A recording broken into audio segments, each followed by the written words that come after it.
24th of June, 2022. Roe v. Wade is overturned, a title that's been dominating the news recently. It is now illegal in America, the land of the free, for a woman to exercise her rights as a human being to not give birth, to not have a child. And it is the same leaders who so often and so harshly criticize the Middle East, who claim that America is the most progressive, most open-minded country, who now have given their own women less abortion rights than the Taliban, an Afghan terrorist group. There are boys who shame the victims of sexual abuse, who call themselves men. I can assure you that is no man. A man has no right to tell a woman what to do with her body, to decide for a woman what she chooses to do. My heart does not break for the undeveloped, unborn, unfeeling cluster of cells.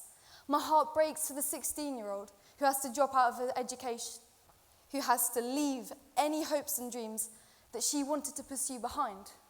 My heart aches for the 11-year-old victim of rape who has been forced to give birth to a child with her underdeveloped body, a constant reminder of her trauma.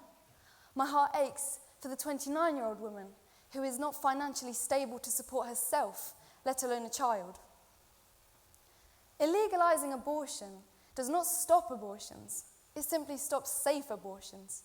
My heart aches for the millions of girls and women that will die because of this. And so you may be thinking, I live in the UK, what does this have to do with me? And I'm here to tell you that there is little to no difference, because the Human Rights Act, possibly the most important piece of legislation in UK law, is set to be abolished, to be replaced with a Bill of Rights.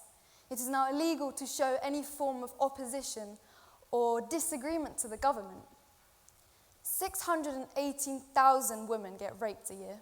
And America is a country where performing an abortion or receiving an abortion gets you 5 times higher a prison sentence than that of someone who rapes a girl, an unconscious body, by a dumpster. And England is a country where free speech can land you in jail. But my ambition is to deliver to you a message of hope, and my hope resides in the protests of the people living in this world and the civilians who will fight for our cause with their dying breaths.